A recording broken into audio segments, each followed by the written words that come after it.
अस्सलाम वालेकुम। आप देख रहे हैं दुआ का किचन यूट्यूब चैनल। तो आज मैं बना रही हूँ मैंगो आइसक्रीम, जो हम बना रहे हैं without condense milk, without cream. तो इसके लिए यहाँ पर देखिए 2 अदद मैंने आम लिए हैं और इसका मैंने पल्प निकाल लिया है। 100 ग्राम मैंने चीनी ली है। दूध लिया है मैंने ½ kg के करीब। 2 टेबल स्पून लिया है कॉर्नफ्लावर। येलो फूड कलर थोड़ा सा डालेंगे इसमें। और जो 2 आम लिए थे उसमें से थोड़े से मैंने ये आम के बाइट्स निकाल लिए हैं छोटे छोटे से। और जो दूध बॉईल किया था उसकी थोड़ी सी जो क्रीम निकली है, मलाई, वो लिए।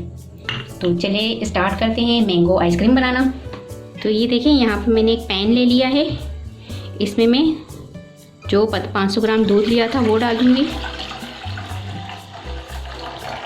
इसमें ये थोड़ा सा दूध देखिए मैंने बचाया है, तो इसे मैं कॉर्नफ्लावर में डाल दूँगी और इसकी लिक्विड तैयार कर लेंगे हम।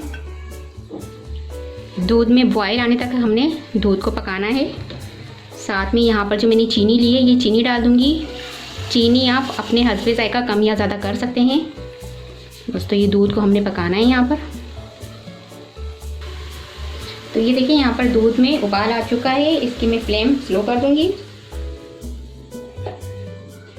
और ये देखिए यहाँ पर जो मैंने कॉर्नफ्लावर और मिल्क का जो बैटर तैयार किया था, ये लिक्विड सा, वो इसमें डालेंगे आहिस्ता आहिस्ता और हिलाते जाएंगे। और इसे थिक सा करके हमने तैयार करना है। ये देखें, इसको हम इतना पकाएंगे ये थिक सा हो जाए। तो ये देखिए आप, ये थिक सा होने लग गया है। ऐसे हमने पकाते रहना है थिक होने तक। और इसे मैं पका रही हूँ लो फ्लेम पर। तो ये देखें, दूध को मैंने 20 मिनट तक कंटिन्यू पकाया है। तो ये देखिए कितना थिक सा हो चुका है। जैसे कि हमारे कस्टर्ड जब हम तैयार करते हैं तो थिक सा होता है, ऐसा ही ये थिक सा तैयार हो चुका है। बस अब यहाँ पर हम फ्लेम ऑफ कर देंगे। इसे हम रूम टेम्परेचर पर ठंडा कर देंगे। जब ये ठंडा हो जाएगा तो इसके बाद हम आइसक्रीम का बैटर तैयार करेंगे।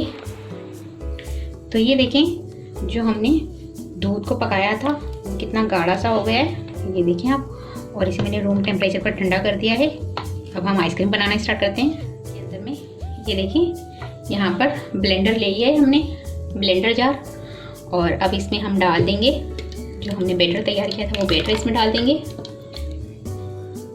और ये देखिए ये जो मैंगो पल्प था हमारा, वो डाल देंगे इसमें। ये देखिए साथ में ये देखिए क्रीम जो 2 टेबल स्पून के करीब है। हमारे पास जो दूध बॉईल किया था उसमें से जो बची थी वो डाल रही हूँ इसमें।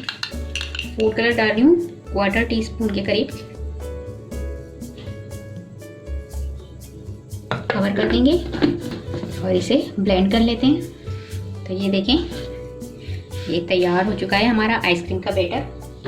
तो ये देखिए यहाँ पर मैंने लिया है एयर टाइट कंटेनर, इसमें हम डाल देंगे अपने आइसक्रीम का बैटर। तो ये देखिए इसे मैंने एयर टाइट कंटेनर में निकाल लिया है। अब यहाँ पर जो मेरे पास मैंगो चॉप्स थे वो इसमें डाल दूंगी मैं। इससे आइसक्रीम का फ्लेवर बहुत ही अच्छा आएगा।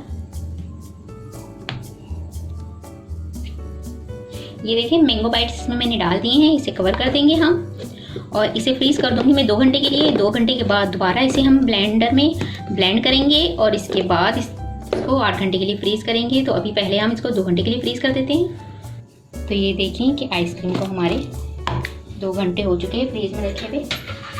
इसे अब मैं इस तरह से हमने इसको मिक्स कर लेना है। और एक मतलब दोबारा से हम इसे ब्लेंडर में ब्लेंड कर देंगे। देख रहे हैं, तो इसे एक मतलब दोबारा से ब्लेंड कर देंगे हम। तो इसे मैं एक मतलब दोबारा से ब्लेंड कर लूँगी हल्का सा। तो इसे हमने एक मतलब दोबारा से ब्लेंड कर लिया है। दोबारा से हम इसे इसी कंटेनर में डाल देंगे, टैप कर लेंगे, कवर कर देंगे और 8 घंटे के लिए फ्रीज कर देंगे। तो ये देखिए आइसक्रीम को हमारे 8 घंटे हो चुके हैं। और ये देखिए कितनी ज़बरदस्ती हमारी आइसक्रीम बनकर तैयार हुई है। तो इसे मैं आपको निकाल के भी दिखाती हूँ। ये देखिए कितनी ज़बरदस्ती हमारी आइसक्रीम बनकर तैयार हुई है। तो इस पर मैं थोड़े से स्प्रिंकल कर देती हूँ। तो ये देखिए बहुत ही ज़बरदस्ती हमारी मैंगो आइसक्रीम बनकर तैयार हो चुकी है, without cream, without condensed milk. तो उम्मीद है कि आपको ये मैंगो आइसक्रीम की रेसिपी पसंद आई होगी। अगर रेसिपी पसंद आई तो मुझे कमेंट्स में ज़रूर बताइएगा कि कैसी लगी रेसिपी। वीडियो पसंद आए तो लाइक करें, शेयर करें, और अगर आप मेरा चैनल पहली मर्तबा देख रहे हैं तो सब्सक्राइब कीजिए। नीचे दिए गए बेल आइकन को क्लिक करें ताकि मेरी आने वाली नई वीडियो आप तक पहुँच सके। अपना बहुत ख्याल रखिएगा, मुझे अपनी दुआ में याद रखिएगा। आपसे मिलती हूँ इंशाल्लाह एक नई वीडियो में। अल्लाह हाफिज़।